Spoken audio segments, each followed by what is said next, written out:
LRT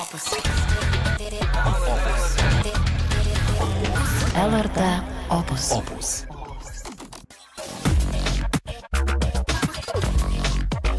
Dienos pulsas.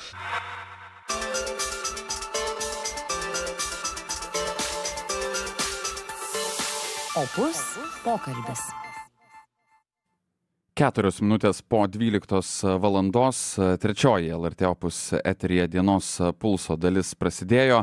Ir nesyk šiandien jau minėjau, jog vasario 13 yra pasaulinė radijo diena, su kuria darsyk sveikinu visus LRT Opus klausytojus, o taip pat tai yra proga pasigilinti į radiją kaip reiškinį detaliau. Ir ne tik, žinoma, radijo stotis čia galvoje turiu, toli gražu, bet ir radijo bangas, dažnius signalus, viso to reikšmę šiandienos pasaulyje.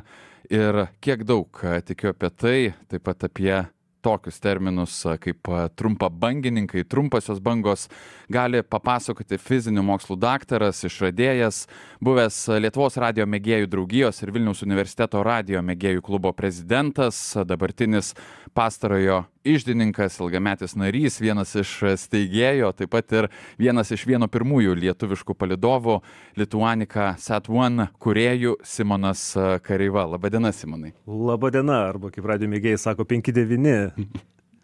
5-9. Aš būtinai pasiteirausiu, ką reiškia šis kodas, bet pirmiausia, su pasaulinė radijo diena ir jūs, Simonai, noriu pasveikinti.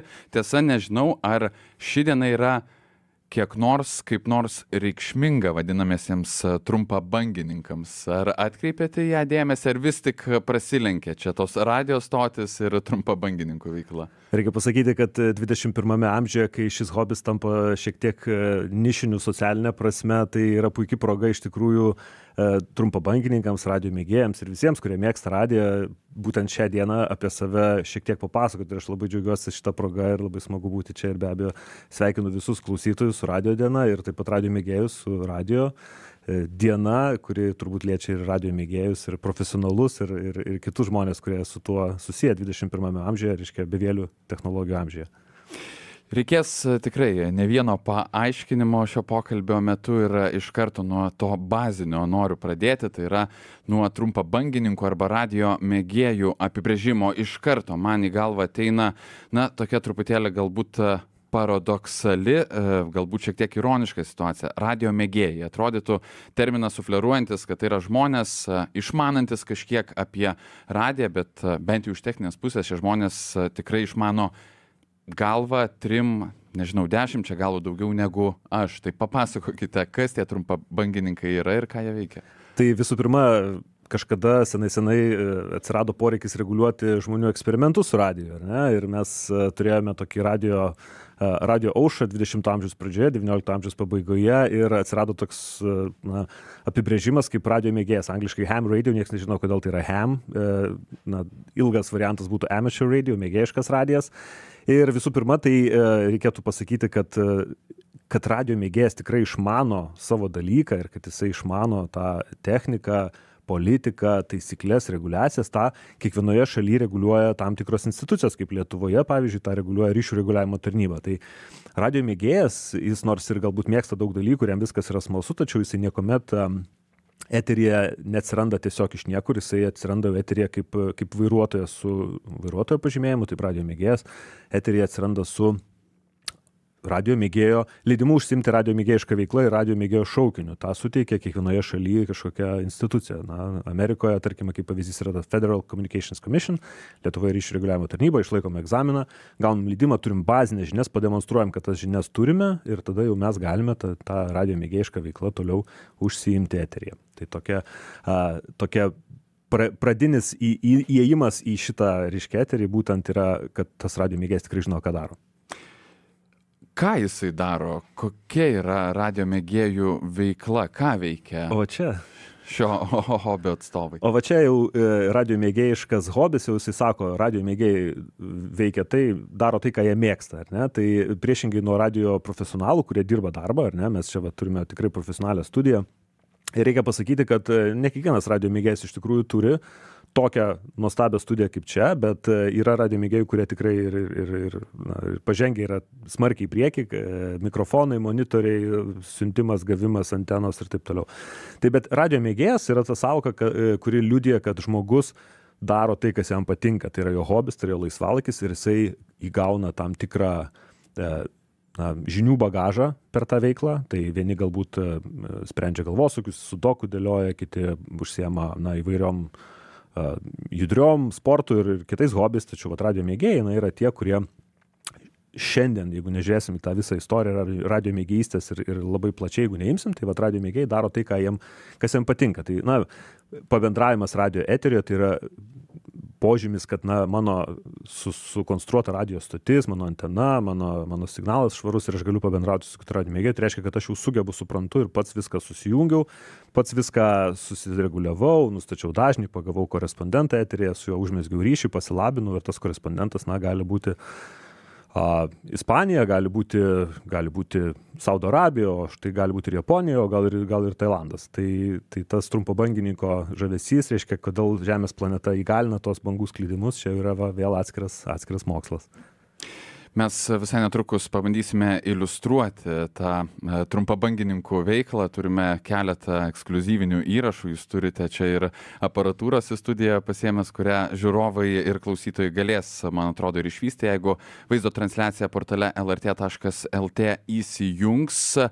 Prieš iliustruojant tą veiklą, aš dar jūsų noriu pasiteirauti. Aš jūs pristačiau kaip daktarą Simoną Kareivą, bet greta yra ir kitas turbūt apibūdinimas, šaukinys LY2EN.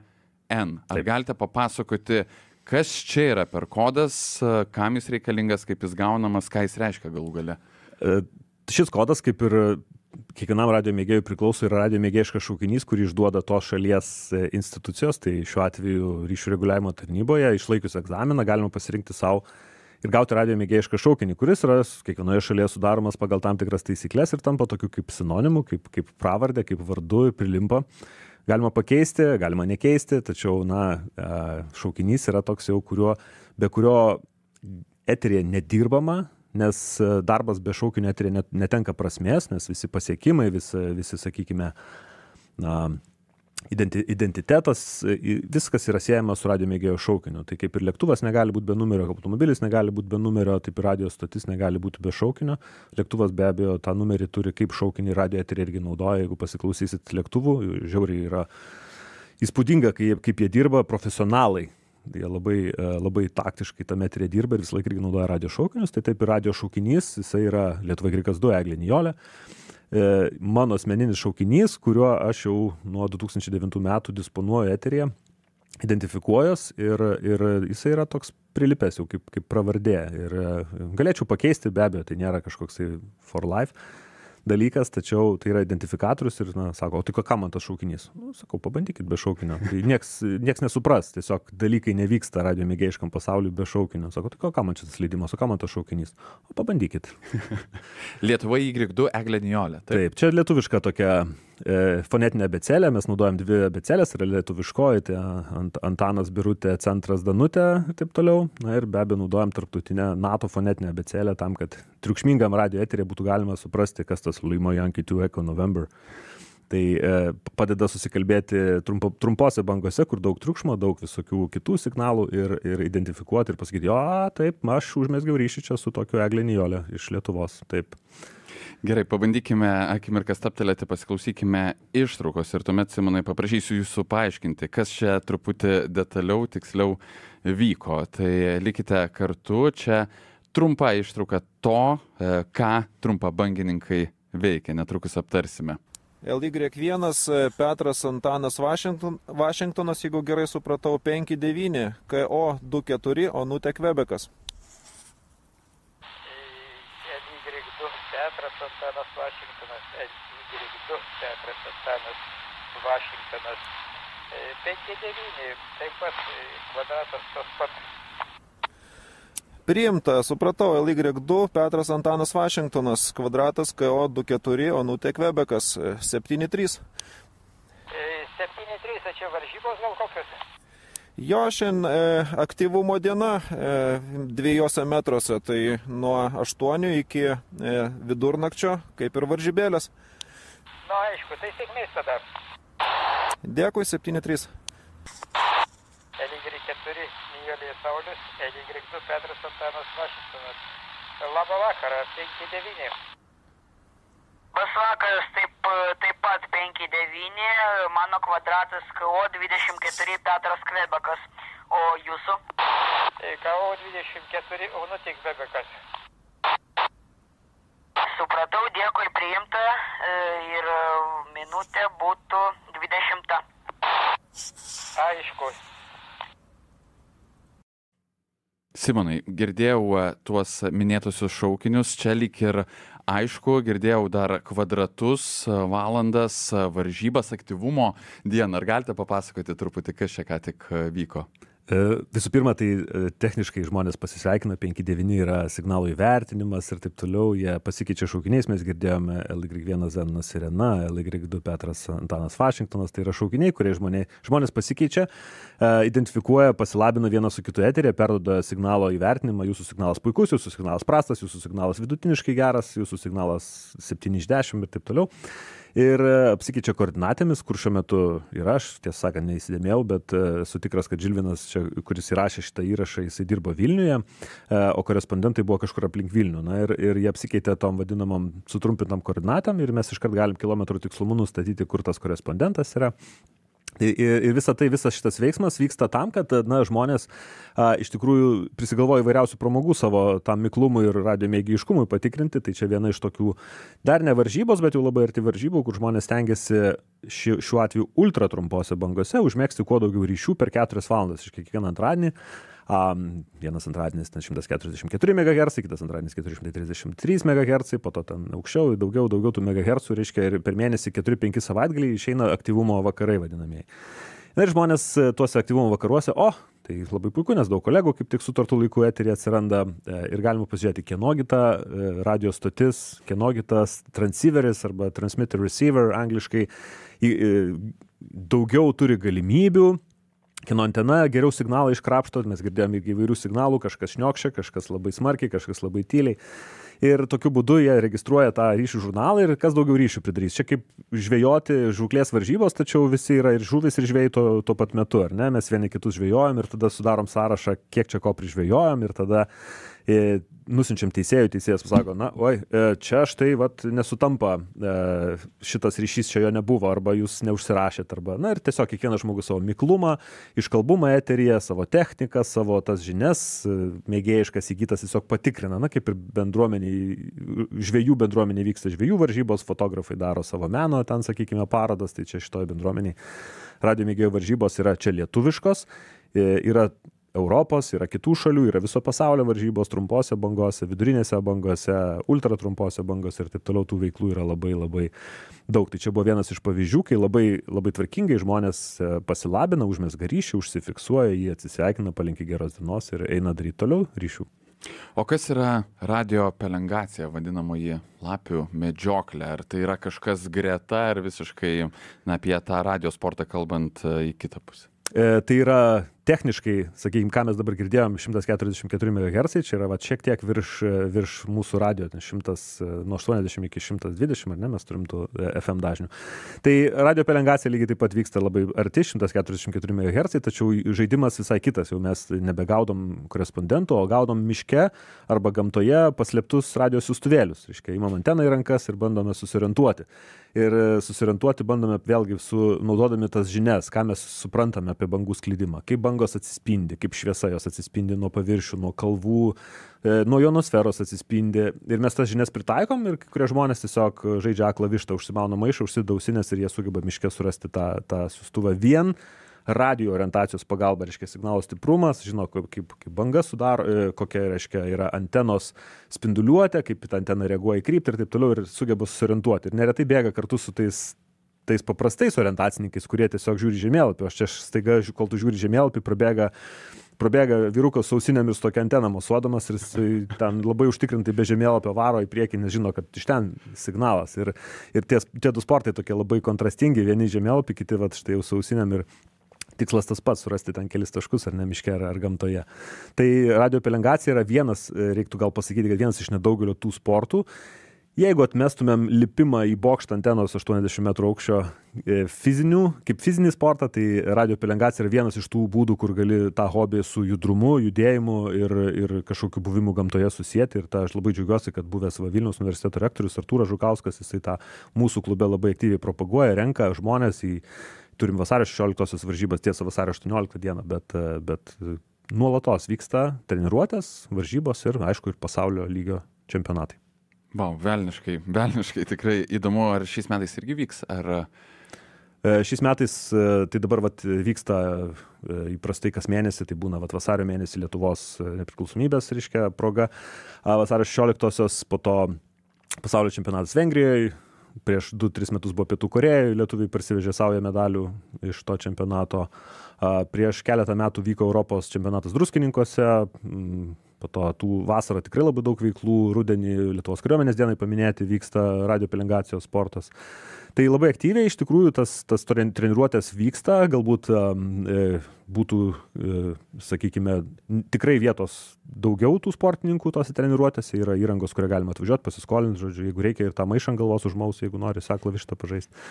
Ir pamokys, aklą vištą, tarp kitko, vaikam duoda Vingio parke žolytė, pievoje, tai labai fainai, padeda kažkur už kažkokio kupsto ir sako, dabar įvadas toksai, orientuokis pagal tai, ką girdi. Irgi įdomi tokia pramoga ir iš tikrųjų esu pabandęs, toks labai geras jausmas, kai tu supranti, kad čia aš girdžiu, tai pagal tai, ką aš girdžiu, dabar aš galiu orientuotis. Tai toks ausis padeda regėti. Visai kitas juslės treniruoja. Taip. O būna ir tų 80 metrų bokštų ir lipimų į juos? Taip. Tai Amerikoje per metus 1-2 radiomėgėjai tiesiog žūsta nuo to, kad lipa į bokštus arba ten įvyksta kokia nelaimė. Iš tikrųjų, tai tos radio bangos taip veikia su trumpose bangose. Ionosfera, Žemės ta kiaušinis, reiškia, mūsų planeta, jinai turi daug lukštų ir ionosfera, F sluoksnis mums labai padeda atspindėti tas bangas. Kaip atspindėtų mėnulį šviesą, sakykime. Tai taip ta ionosfera atspindi ionizuotą radio bangas ir dėl to mes ir gaunam tą galimybę užmegzti radio ryšį su tolimom šalim, reiškia, šaunam į horizontą, tada atsispindi nuo horizonto žemyn, tada nuo jūros arba nuo vandenyno, tada vėl ir taip ta banga keliauja, kol pasiekia korespondentą kažkur Balearų salose arba Karibuose. Tai žmonės, kad pasiekti kuo aštresnį kampą į tą horizontą, statosi bokštus tom antenom, didžiulius bokštus, reiškia, ir estai turi crazy bokštą ten tokį, kur Europoje vienas, turbūt Suomiai, Nokia buvę žmonės, kurie sako, mes turim pinigų, gal pasistatykim čia dabar tokį 120 metrų, tai sako, ateinam, žiūrim base jumperį, šokinėja su parašiutais nuo to bokšto.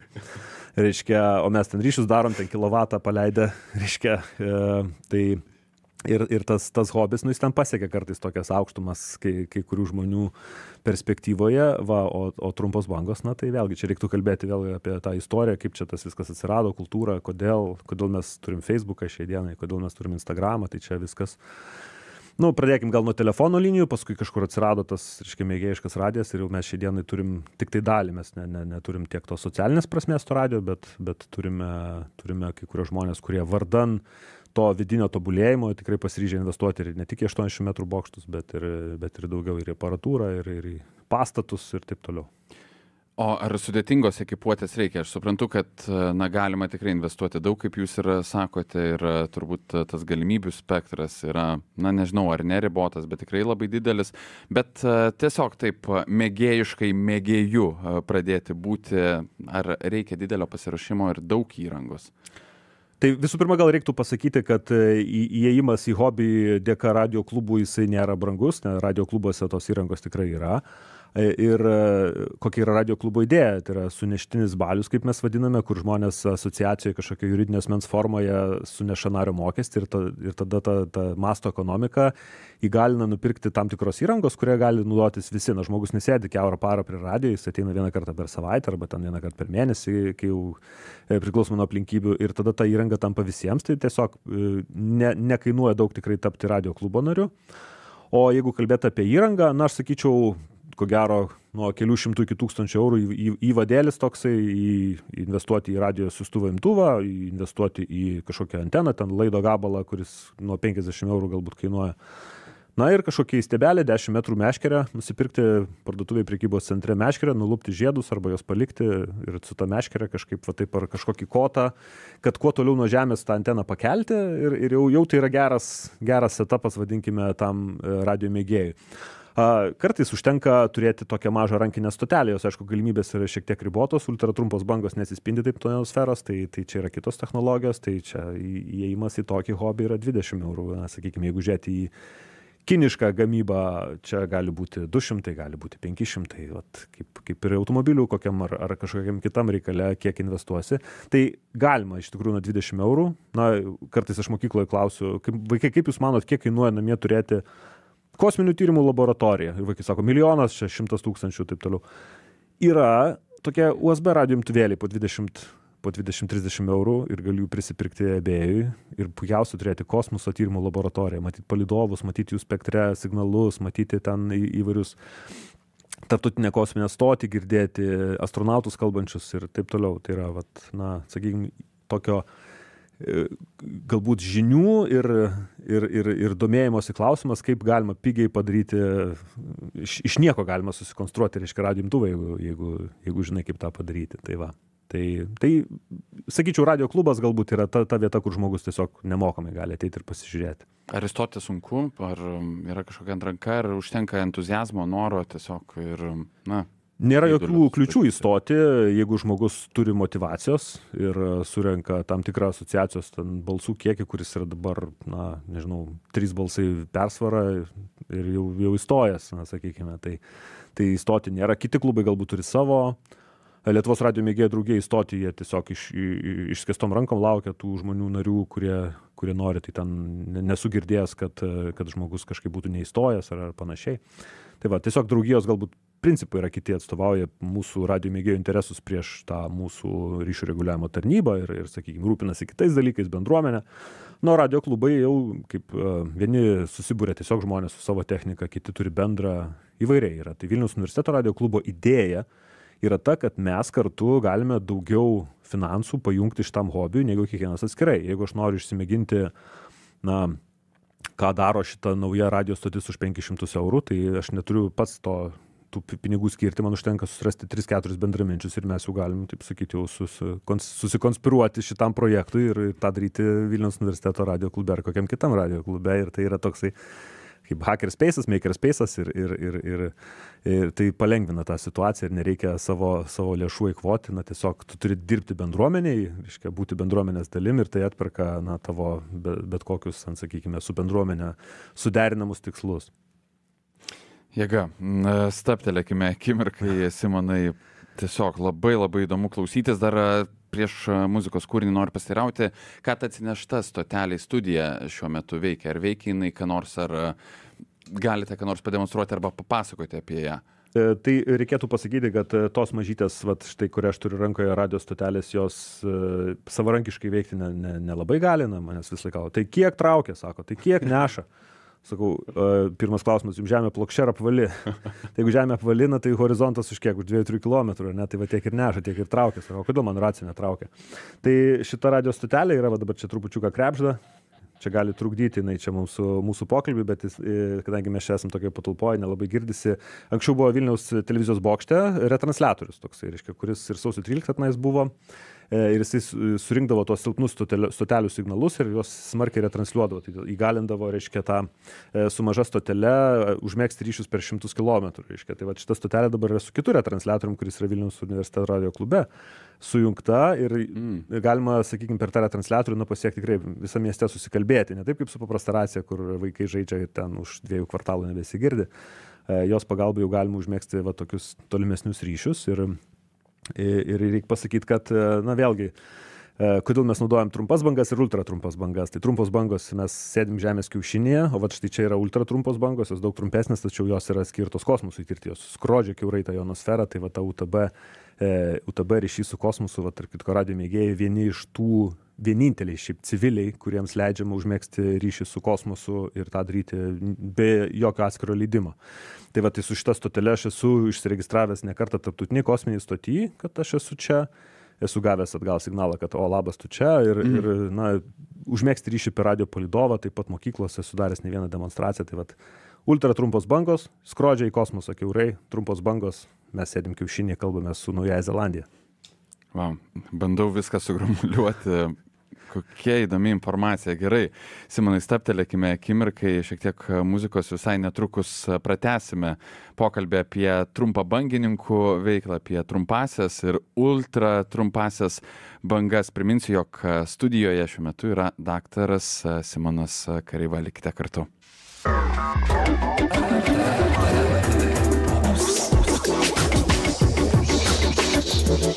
LRT Opus. Tavo miesto radijas.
Light.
All India Radio darbas The Edge of Infinity, ką tik eteryje nuskambėjo, o mes čia tęsime pokalbį apie trumpasias, ultratrumpasias apskritai radio bangas su daktaru Simonu Kareiva. Simonai, ar galite papasakoti bent truputį, kaip jūs pats, kada, kokiamis aplinkybėmis nusprendėte įsitraukti į radio mėgėjų veiklą, nes čia jau suprantu tikrai nemažai nuveikta, nemažai to bagažo susirinkta, nuo ko viskas prasidėjo? Galbūt 2008 ar 2009 metais mes jaunimo būrelis toks sugalvojom žaisti orientacinės varžybas Vilniuje su automobiliais, naktimis, ten įvairiose formose, po to čia turėjom tokius ir kaip naktynės, čia buvo įvirto į kažkokius komercinius tie žaidimai, taip toliau, ir mes kažkaip tose orientacinėse varžybose nusprendėm, kad mums telefonai nepakanka telefonų, kad, susiorientuoti naktį kažkur tai miške ir atradom, kad yra toks mėgėjiškas radijas. Ir va tie retransliatoriai, ultratrumpos bangos, ten nebuvo brangu užeiti, ten kiniška įranga ir taip toliau. Na ir reikia pasakyti, kad palaipsniui tas orientavimasis ir tas lakstymas naktimis labiau buvo užgoštas pačio šito mėgėjiško radijo, reiškia, atidarėm tą Pandoros skrynią, kasgi čia vyksta, reiškia, o kodėl čia taip, o kodėl staiga ilgą laidą įkišus į tą transceiverio anteną staiga pasigirsta kažkokie balsai, kodėl pasigirsta kažkoks telegrafo pypsėjimas, kažkokie čiurlenimai, kažkas lyg faksą siunčia, tada tas sukilo toksai, čia toks visiškas pasaulis, reiškia, akis užmerkė, o čia vis kažką užsimatai, tai tas radijo mėgėjiškas hobis, jisai suteikia galimybę mums matyti ne tik tą siaurą spektrą, kur mato mūsų akis, reiškia, tos nanometrus, tačiau jis leidžia mums matyti visą tą platų radio mėgėjišką nuo trumpų bangų iki super high frequency, reiškia.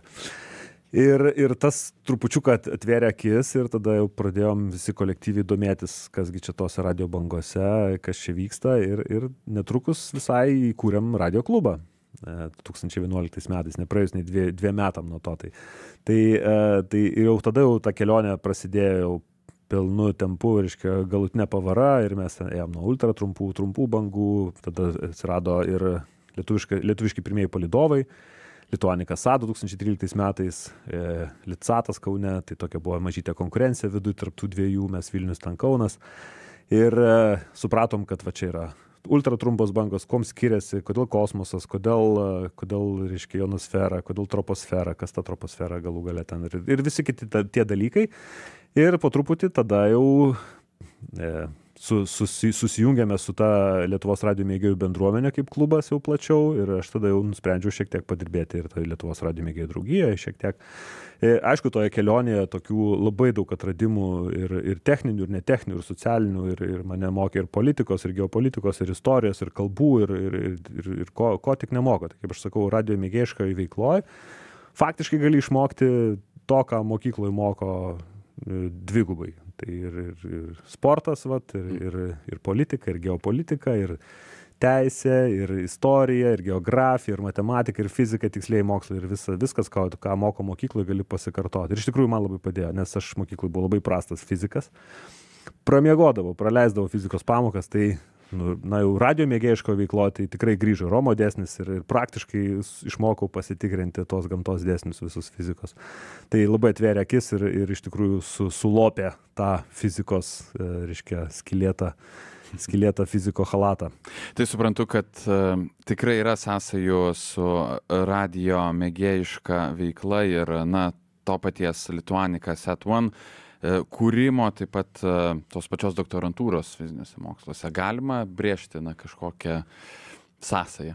Tai visų pirma, jeigu mes konstruojame palydovą, ar ne, mėgėjiškas krovinys palydovę iš karto sudomina 200 000 arba dar daugiau, dabar reiktų prisiminti, apie gal 2 milijonai pasaulyje radio mėgėjų, tai tikrai apie 10% tų radio mėgėjų iškart sudomina. Tai jeigu mes turime palyginimui, pirmasis palydovas, dirbtinis Žemės palydovas 1957 metai, taip, pirmasis žmogus 61-62 metai amerikiečiai, pirmasis dirbtinis Žemės palydovas skirtas radio mėgėjams 1963 metai.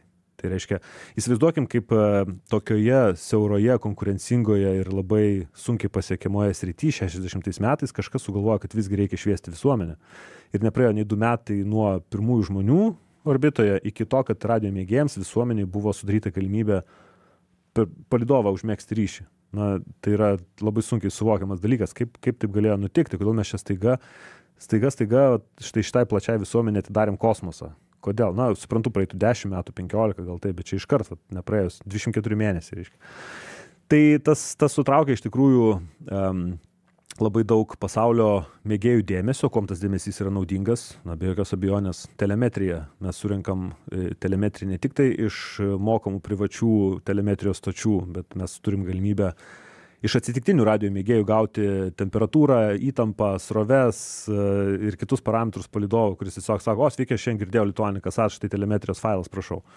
Ačiū ir dėkui. Ir jisai tai padėkoja, jam išsiunti patvirtinimo kortelę, kad tu tikrai girdėjai palydovą. Ir tai yra nemokama bendruomenės pagalba. Ir iš tikrųjų, radijo mėgėjai viską daro nemokamai, su ta mintim, kad tu irgi nesieksi komercinio tikslo, komercinės veiklos. Ir tada tai, na, jeigu tau reikia tiesiog padaryti mokslinį tyrimą ir gauti kiek kosmose mielių mano kosminiam alui užaugo, tai tą iš telemetrijos tikrai nuskaitys ir Vokietijoje, ir Amerikoje, ir Argentinoje. Paminėjote patvirtinimo kortelę. Aš prisiminiau čia dar prieš pokalbį situaciją, kai LRT Opus prieš metus gavo laišką iš Suomijos, 68 metų klausytojas, galima turbūt taip pasakyti, suomis gyvenantis nedideliame miestelyje, Tohmajärvi, užfiksavo LRT Opus signalą, atsiuntė net ištrauką įrašo, tai yra parašė, kad štai girdima, jog Kraftwerk kūrinys Airwaves baigia pamažu skambėti ir tuomet vyras pranešėjas pradeda kalbėti apie kūrinį lietuvių kalba ir daugiau tos informacijos buvo sudėliota ir taip pat jis paprašė patvirtinimo, ar iš tiesų tokiu metu tai vyko LRT Opus eteryje, tai ar čia ir vyko tas patvirtinimo procesas, šis žmogus prašė arba kortelės, arba laiško, kad galėtų pasižymėti, jog tikrai tas kontaktas buvo sėkmingai užmėgstas. Taip, tai radijo mėgėjai turi tokią gilę tradiciją, užmėsgus ryšį, kas patikrins, ar mes čia užmėsgėm tą ryšį ar neužmėsgėme. Tai radijo mėgėjai siunčia paštu atviruką, tam tikros formos, standarto. Jis yra vadinamas QSL kortelė, Kvebekas Saulius Linas, QSL kortelė. QSL kortelė yra nurodoma radio stoties šaukinys, tai būtų Opus. Radio stoties dažnis, kurio transliuojama, laikas, UTC, centrinių, reiškia, koordinuotų laikų, moduliacija, mes klausome, reiškia, stereo FM, ar ne? Ir signalo stiprumas, reiškia, mano imtuvo skalėje, kiek to signalo ten buvo, ar jis tai buvo vos girdimas, ar jis jau ten imtuvo skalė permušė. Ir komentaras galbūt kažkoks, tai toks yra standartas. Tai šitas žmogus galbūt prašo ir tikisi laukia, kad jisai gaus iš radio stoties patvirtinimo kortelę. Iš tikrųjų, galbūt būtų taip, kaip aš įsivaizduočiau, tai tas žmogus siūstų QSL kortelę su prašymu patvirtinti ir tada radio stotis atsako irgi to QSL kortelę. Dabar įvyko toks elektroniniu būdu, turbūt ar elektroniniu paštu. Tai toks, sakyčiau, gal ne visai tradicinis būdas, bet vėlgi kultūriškai yra tas žmonės, kurie gyvena kažkur toliau, galbūt šiek tiek sunkiai radijų pasiekiamose vietose, tai yra ta tradicija. Ir teko būti Suomijoje, Virat miestelėje, ten yra trumpų bangų radio stotis, jie groja visokią džiazo, bliuzo muziką. Ir iš tikrųjų ant sienos turi pasikabinę daug QSL kortelių, kurie, kadangi jie transliuoja trumpose bangose, tai jie ten turi ir iš Afrikos kažkur tų kortelių, ir iš Azijos, tokią sieną kaip garbės lentą. Ir štai mūsų stotį girdi štai ten, nes jie tiesiog gauna tos standartinius atvirukus, jie yra labai panašaus dydžio, panašios formos, reiškia, tokie kaip atvirukai, labai gražiai puošia sieną, tai tradicija yra vienoje pusėje rašai informaciją, o kitoje pusėje kažką apie save, nuotraukėlę, radio stoties nuotrauka, šeko vadinamo, reiškia, monitorių mikrofonas, arba antenos nuotrauka, arba gamtos nuotrauka, Lietuvos nuotrauką gali dėti. Tai tokia labai fainas ilgametė tradicija, po truputį virsta į elektroninę, tačiau Lietuvos radijo mėgėjų draugija per metus apie 100 kg kortelių paštas pašte suveikia. Ir draugijos viena iš funkcijų yra paštas pašte, kadangi kiekvienam žmogui paštus siuntinėti būtų sudėtinga. Jie moka biuro metinį mokestį ir tas metinis mokestis, reiškia, išeina pašto išlaidos, savanoriai dirba, rūšiuoja tas korteles ir esu netgi susukęs Vilniaus universiteto radio klubo televizijoje tokį trumpą filmuką apie tai, kaip dirba tas QSL biuras paštas pašte. Pikas buvo prieš keletą metų 150 kg kortelių, tai daug darbo, daug dėžučių, daug atvirukų įvairių rūšiavimo ir panašiai. Tai tokia tikrai labai įdomi ir istoriškai ilgai besitęsianti veikla. Kaip yra dabar, ar sudėtinga išlaikyti tą radio mėgėjų bendruomenę apskritai šitą hobį, nes čia galima sakyti, kad štai gyvename laikais, kai pasikalbėti absoliučiai švariai su žmogumi, pavyzdžiui, kitame žemyne yra labai paprasta, nežinau, internetas, bet čia, žinoma, turbūt nebelieka to ir netikėtumo faktoriaus, tai apskritai, kokius laikus dabar išgyvena šis hobis, trumpabangininkų hobis? Trumpos bangos ir apskritai mėgėjiškas radijas iš tikrųjų buvo aukštumose prieš internetą. Tai tas, ką mes šiandieną turime socialiniuose tinkluose, Facebookas, Instagramas, TikTokas ir visi kiti tie tinklai. Tai anksčiau tą funkciją atlikdavo arba skambutis telefonu į kažkokią miestelio konferenciją, arba tiesiog mėgėjiškas radijas. Atsisukai eterio trumpas bangas ir tu jau gali su bet kokiu korespondentu bendrauti, pasakoti, kaip tau sekėsi, girtis apie savo kažkokius pasiekimus ar amerikiečiai kalba, kokie skanūs buvo barbecue chicken wings per savaitgalį ir jie gali pusę valandos kalbėti apie barbecue chicken wings recipes ir ten Mexican, ar ten Texan, ar ten taip toliau, taip toliau. Aišku, tai yra dabar labiau galbūt radio eteryje kalbam apie radio dalykus, apie tos radio, sakykime, pasiekimus, žmonės kalba apie orą, draudžiama kalbėti apie politiką, religiją ir apie priešinančias temas, kadangi tai, neprideda radio eteriui kažkokios tai vertės, tik tai žmonės, kurie turi skirtingų nuomonių, jos dažniausiai susipriešina ir tada eteris tampa nebenaudojamas. Tai galbūt šitie dalykai komercija, religija ir politika yra po šiai dienai draudžiami. Iš tikrųjų, politika vienaip ir kitaip buvo draudžiama dėl to, kad buvo didžiulė polarizacija tarp Tarybų Sąjungos ir Amerikos Jungtinių valstijų. Tai vėlgi reikia nepamiršti, kad politika reguliuoja mėgėjišką radiją, tai čia galbūt kažkas, kas galbūt galėtų pasikeisti šiais laikais. Tačiau vėlgi grįžtant prie tų mėgėjiškų dalykų yra,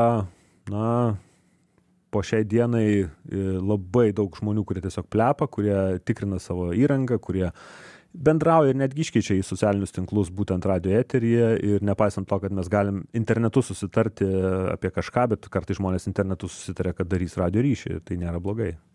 Aha, o kuo jūsų manimų radijas kaip medija, kaip, nežinau, jo bangos, jo dažniai, jo stotis tebėra galbūt net pranašesni, svarbus, aktualūs, pranašesni už spaudą, už televiziją, už tuos pačius socialinius tinklus ir internetą? Ar galima čia dar išspausti kažką, unikalaus, kažką kitokio ir galbūt net ir pranašesnio?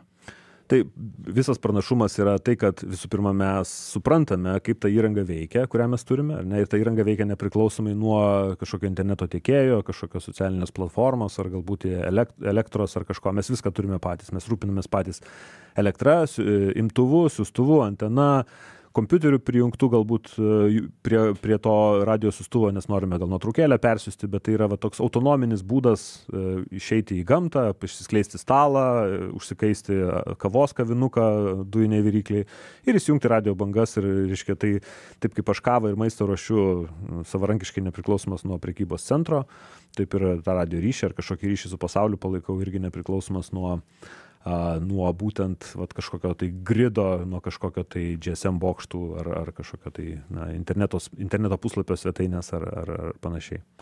Ir turime dar vieną iliustraciją mūsų pokalbių ir tikrai ekskliuzyvinę medžiagą. Aš kol kas nesakysiu, kas tai yra, pasakysiu tik tiek, kad visas originalus įrašas 50 minučių trukmės yra, mes tik kelių minučių pasiklausysime, tai išgirskite, man atrodo, viską labai greitai patys suprasite, bet tikrai netrukus ir daktaras Simonas Kareiva pakomentuos. Likite kartu ir klausomės. November 9 Radio Delta, did you copy the last information okay? Roger. Yes, I got that too. Got the last one came across real good. We got that 9 people got killed over there by the Red Army paratroopers that came in. Go ahead. Yeah, how many people were killed in CBS News on the phone? They went on UI. Yeah. People were killed, 9 people were killed, and the hospitals are full of injuries. The hospitals are full of injuries, okay? Okay, would you give me a brief rundown of CBS News is listening right now on the radio, exactly what's happening over there? Okay, tanks are in the streets. TV and radio editorialship buildings were occupied about an hour ago. Hundreds of thousands of people are standing together in front of Parliament building, expressing their will not to join the Soviet Union. 9 people are killed and a lot of injuries. My name radio operator at LY2WW. Okay, you are in Lithuania, is that correct? LY2WW, Roger? Roger, Vilnius, the capital of Lithuania. Okay, fine. How long do you think you're going to be able to stay on the air before you're forced to go off? As long as possible, the free elected parliamentarians are in the parliament building, and they are all together there. This is stationed not in the parliament building. Willie Romeo, Stowe Councillor, is right there at the building, and he should be on frequency in a minute. This is LY2WW. Okay, give me your name again. Sure. Okay, my name is Gintas, Rose India Nancy Tango Alpha Sierra, GINTAS. Štai tokia ištrauka iš ilgo 50 minučių įrašo, na tikrai visiškai puikiai girdimi esminiai akcentai. Daktare, galite papasakoti truputį detaliau, kas tai per įrašas, kaip jis užfiksuotas, ką čia girdėjome ką tik? Turbūt nesunku atspėti, kad 9 žuvę ir tankai Vilniaus gatvėse ir parlamentas laisvai išrinktas apsuptas žmonių, kurie skanduoja ir atsisako būti Tarybų Sąjungos dalimi, turbūt nesunku atspėti, kad tai bus 91 metų sausio įvykiai. Tačiau mes girdime štai čia ne televizijos, ne profesionalaus radio signalą, tačiau girdime radio mėgėjiškas stotis, kurios būtent 91 metų sausio 13 naktį, čia įrašas yra iš nakties, apie 1:30 2 nakties, ir girdime, kad tai yra pokalbis tarp lietuvių radio mėgėjų, kurie dirba Seime. Viena stotis dirba Seime, kita dirba šalia Seimo neįvardintoje lokacijoje, ir jie perduoda tas žinias Jungtinės Amerikos valstijos radio mėgėjam, kurie tame tarpe, kadangi dirba galbūt kai kurie ir radio stotyse ar kažkur su žiniasklaida. Ir štai čia vienas iš tų žmonių, kuris turi kontaktų žiniasklaidoje, klausia, kas pas jūs vyksta, reiškia, ir jisai Gintas pasakoja, kad štai čia aš esu Lima Yankee 2 Whiskey, aš esu radio stoties operatorius ir mes turim tokią situaciją, štai čia Vilniuje ir Seime dirba kita stotis, kur šaukinys LY2 Viskis radijas, LY2 Vašingtonas radijas. Ir tas įrašas iš tikrųjų, kai jo viso paklausai, tada supranti, kad iš tikrųjų kitas kelias į vakarus su informacijai sklisti buvo pašto karveliai, turbūt, jeigu ne šitas. Visi laidai, visi telefono linijos, visos fakso linijos, visos buvo į rytus. Ir dėka radio mėgėjų mes šitą informaciją perdavėm, mes kaip lietuviai, kaip Lietuvos radio mėgėjai perdavėm Amerikoje perdavėm žiniasklaidai perdavė, reiškia, Senatui ir išrinktiesiems valdžios atstovams, tie perdavė jau savo eigoje, reiškia, informavo jau pačius aukščiausius valdžios atstovus. Tai be šito turbūt būtų buvę labai sunku perduoti tą žinią, nes iš tikrųjų buvo Seime, ko gero, tik tai paliktas magnetofonas su įrašu atsisveikinimą, jeigu kas būtų įradę po to, jeigu jis būtų šturmuotas. Tačiau dar eigoje, dar operatoriai kaip ir Eglė Bučelytė dirbo iki paskutinio, reiškia, kol išvarė okupantai iš studijos, taip ir čia radio mėgėjai sakė, dirbsim tiek, kiek reikės, tiek, kol galėsim. Tai dar vienas kanalas informacijos ir mes turim puikų, dėka to žemės kiaušinio ionosferinio ryšio, turim puikų ryšį su Amerika, antenos yra susuktos į Ameriką, amerikiečiams irgi į pokalbį pradžiui sako 30 laipsnių, ką tai reiškia? Sukit antenas į Lietuvą, 30 laipsnių nuo Amerikos. Ir tas pokalbis iš tikrųjų labai, pirmą kartą man išgirdus, aš sėdau, taip net kėdėje atsilošiau ir taip paskendau tam pokalbyje. Jam yra dabar 33 metai, kai kurie iš tų žmonių dar yra su mumis, kurie tam pokalbyje dalyvauja. Ir iš tikrųjų suprasti, kad tai buvo vienas iš kanalų, tai tokia, sukelia tam tikrą pagarbą pačiam hobiui apskritai, kai žinai, kad, iš tikrųjų, esant reikalui, tas hobis, tas savarankiškumas, apie kurį mes ką tik kalbėjome, tampi nepriklausomas nuo jokių medijų ir nuo jokių, sakykime, papildomų priemonių. Tu gali pats savarankiškai savo žinią skleisti ir tą žinią kiti gali išgirsti, suprasti, interpretuoti savaip. Ir čia šituo atveju galbūt tikrai vienas iš tų, kur emergency kvietimas radio eterį, ko mes sutinkam labai labai nedaug. Koks milžiniškas hobio svoris ir kaip žaibiškai ši valanda jame ir prabėgo. 1,5 minutės mums čia, Simonai, beliko. Labai trumpai, kas jums pačiam netikėčiausiai įdomiausia šiame ilgame radio mėgėjo kelyje iki nūdienos buvo ir kiek čia šiame kelyje vis dar yra paslapties.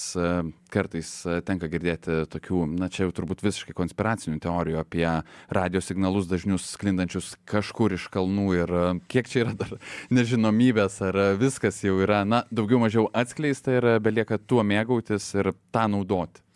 Mano paties požiūris į šitą hobį yra tai, kad visi šitie dalykai, kurie mus supa, leidžia žmonėms atsiskleisti. Ir visų pirma, aš dabar stebiu žmonės, kurie tame hobį dalyvauja. Tai yra toks platus spektras, tokių įvairiausių žmonių su įvairiausiais požiūriais. Ir iš tikrųjų atsiranda ir pakantumas, ir supratimas, ir empatija. Tai labai smagus hobis, kuris atidaro žmogaus, reiškia, pačias giliausias kerteles per tą technologiją, per tą bendravimą, bet labai smagu matyti, kaip žmonės save tobulėja, kaip žmonės auga ir kokių tų žmonių aplinkui mus yra. Ir iš tikrųjų galim bet kokioje šalyje nuvažiuoti ir pasakyti, aš radio mėgėjas, atsiras radio mėgėjas, kuris pasiūlys apsistoti pas jį, pagyventi, galbūt pavaišins vakarienę. Tokia kaip mafija tokia, reiškia. Visame pasaulyje iškart žmogų gali pažinti ir suprasti iš pusės žodžio. Tai labai smagu matyti tos žmonės, kurie tame hobyje. Ko pasaulinės radio dienos proga kiekvienam radio entuziastui galite palinkėti? Aš linkiu visą laiką užsimti tuo, ko norite ir nebijoti tą žingsnį daryti, net jeigu tų bendraminčių nėra, nes kartais norisi bendraminčių kažkokių surasti. Radio mėgėjų Lietuvoje yra viso labo 1000, tai nėra daug, tačiau bendraminčiai atsiranda pakeliui, tai aš linkiu visą laiką visiems užsimti, kaip radio mėgėjai, užsimti tuo, ką mėgstate. Ačiū Jums, man atrodo, puikus pokalbis, labai ačiū, tikrai buvo tikrai nuoširdžiai įdomu. Ačiū už labai nuostabią galimybę, dėkui Jums. Fizinių mokslų daktaras, išradėjas, buvęs Lietuvos radio mėgėjų draugijos ir Vilniaus universiteto radio mėgėjų klubo prezidentas, dabartinis šio narys, vienas iš steigėjų, taip pat ir vienas iš pirmųjų lietuviškų palydovų Lituanica Sat1 kūrėjų Simonas Kareiva studijoje viešėjo, dalijosi mintimis apie mėgėjišką radiją, apie trumpabangininkus. Pokalbio įrašas jau labai greitai atsidurs ir LRT radiotekoje. Aš, laidametis Kristupas Naraškevičius, su jumis atsisveikinu ir palieku su kūriniu iš, žinoma, Radiohead I Might Be Wrong. Iškart po šaukinio likite kartu su LRT Opus. Iki.